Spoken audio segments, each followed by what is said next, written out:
আমাদের একজন ভাই প্রশ্ন করেছেন যে আমাদের কোম্পানি দুবাইতে রেজিস্টার্ড, কিন্তু আমরা অন্যান্য জিসিসি দেশে সার্ভিস দেই। এই জিসিসি ইনকাম কি ইউএই কর্পোরেট ট্যাক্সের আওতায় আসবে?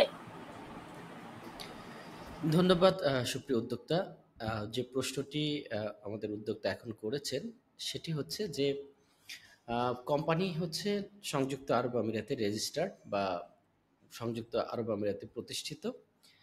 জিসিসি যে কান্ট্রিগুলো আছে সেই কান্ট্রিগুলোর মধ্যে তারা সার্ভিস প্রদান করে বিভিন্ন ধরনের, হোয়াট এভার যে সার্ভিসই হোক, সার্ভিস পণ্য না, সার্ভিস প্রদান করে।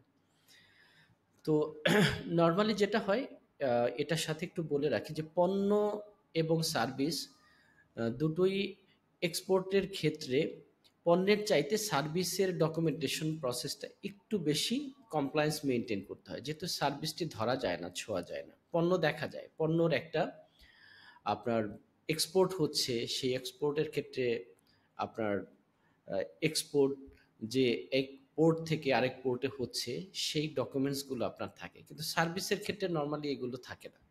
তো এই জন্য আপনারা যারা সার্ভিস এক্সপোর্ট করেন তাদেরকে সতর্কতার সাথে, স্বচ্ছতার সাথে এবং সততার সাথে এগুলো মেনটেন করতে হবে, তা না হলে ভবিষ্যতে জটিলতা হতে পারে।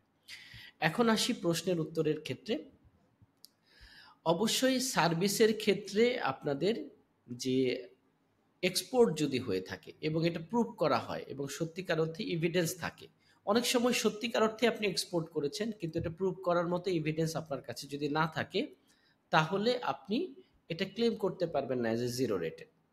তো এই জন্য শুধু সত্যতা বা সত্য ঘটনা হলেই হবে না, সেটা প্রুভ করার মতো যথেষ্ট এভিডেন্স আপনাদের কাছে থাকতে হবে যেটা এক্সপোর্ট হয়েছে। আচ্ছা, মূল প্রশ্ন যেটা ছিল যে সেটা কি কর্পোরেট ট্যাক্সের আওতায় আসবে কিনা। প্রথমত কর্পোরেট ট্যাক্সের আওতায় আসবে যে আপনি ইনকাম করছেন আহ, বাইরে থেকে, অর্থাৎ সার্ভিস এক্সপোর্ট করে। ভ্যাটের ক্ষেত্রে একটু বলে রাখি, সেটা জিরো রেটেড হবে যদি প্রুভ করতে পারেন। আর যদি প্রুভ না করতে পারেন তাহলে আপনার কর্পোরেট ট্যাক্সের আওতায় আসবে। বাট তার আগে একটি গুরুত্বপূর্ণ বিষয় এটার সাথে বলে নিই, যে আপনি ইউইতে আপনার কোম্পানিটি রেজিস্টার কোথায়, ফ্রি জোনে না মেইনল্যান্ডে, এটা আপনাকে বিবেচনা করতে হবে। যদি মেইনল্যান্ডে হয় তাহলে এক্সপোর্টের ক্ষেত্রে জিরো রেটেড ভ্যাট হবে ঠিকই, বাট পরিপূর্ণভাবে কর্পোরেট ট্যাক্সের আওতায় আসবে এবং সেটাই আপনার 9% ট্যাক্স দিতে হবে।